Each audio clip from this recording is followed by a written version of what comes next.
Green Lanterns number 36. Tim Seeley writing, Ronan Cliquette on art.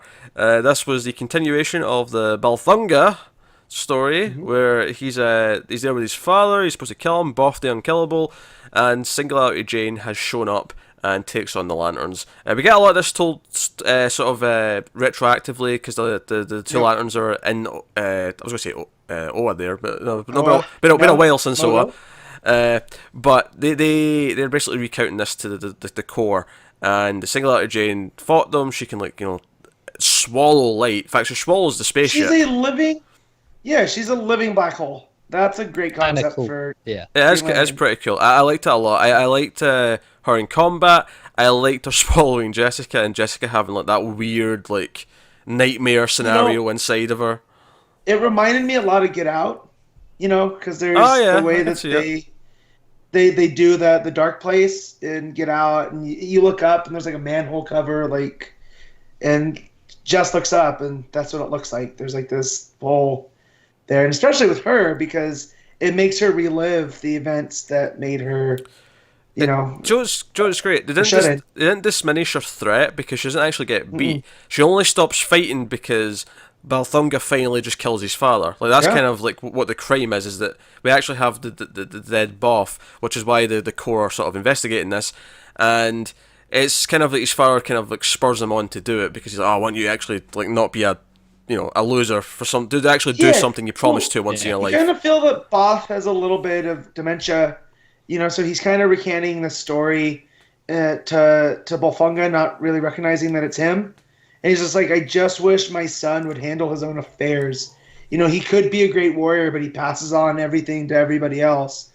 And then when you find out at the end that he, strangled his dad, Boff the Unkillable, it had some weight to it. This character that's been basically a joke since, Humphreys has been writing. This is Seeley, though, right? Yes, Seeley. Yeah. So when Humphreys brought him in, he was kind of a joke. Wait, did Humphreys write him at all? Wait, it was in Hallam Pals. No, that was in Hallam Pals. This is too many plot lines. But anyways, he's more of a joke, more often than not. And so here it added a gravity to his character, especially with this Singularity Jane, because at the end there, Simon and just talking about it, and it's kind of well, was she the devil? What exactly was she?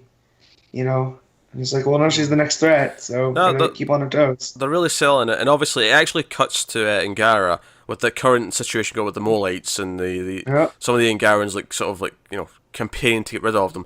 And I'm is that implying they're going to connect? She's going to get a client there on Angara? Maybe. It kind of feels that way a little bit. Oh, we know that one of the Angarans is behind all of this, right? He set all this all up. So I wonder if it's a deal with her. He wants to take power.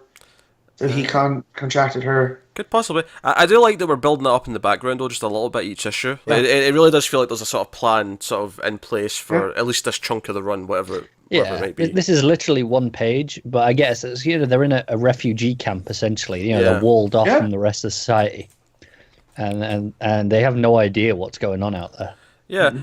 It's funny, actually. There's a little bit of this that feels a little bit Saga to me, actually.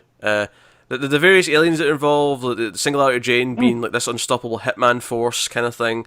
There's just a lot of little things that remind me of in terms of feeling how Saga sometimes feels, which is good for me because I love Saga. Cool. But I'm digging this a lot. I've enjoyed this Balthunga story, which I don't think if you told me there was going to be a Balthunga story that I'd assumed that I was going to love it, but it's been handled very well, and even had a little bit of weight to it. At the end when he's in this prison. And this other alien's making fun of him, I've heard all the stories you tell are false. And Balthunga turns around and gets ready to fight. He's not a lame. He's got his mojo back. Yeah. Yeah, because he's I'm Balthunga. I killed Boff the Unkillable. You would really want to do this? Yeah. It's funny because he goes, I heard all these things. But he mentions a few, and he goes, no, you heard right. I didn't do those things, but I did kill Boff the Unkillable. Yeah. So bring it on. Yeah. Yes. Watch out if you let yourself grow old and then you're a weak and feeble old man, then he can step in and take care of you.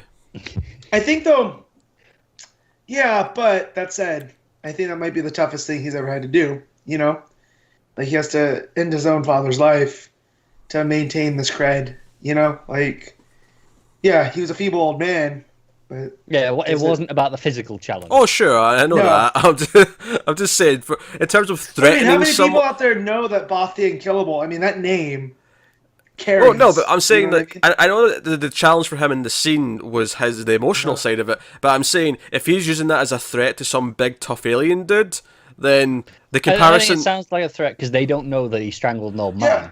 To well, them, I know, but that's my joke. Reputation. My joke is though that he's not really a threat to them because all he did was strangle an old man who was nearly dead anyway. I think he still is a threat because it's about, you know, he was a joke before because he was kind of just passing by, but now he's like, no, I can do this. He kind of has that strength. Oh sure, I'm not saying he's not. I was making a joke, all right. I was making a joke that all he actually technically did was strangle an old man. Once Lobo's done with the Justice League of America, I wouldn't mind a mini series of Bullfunga and Lobo, like hitting the road, like Midnight Run style. Like Lobo has to go bring in Bullfunga, or vice versa. You know, yeah, that could be a lot of fun.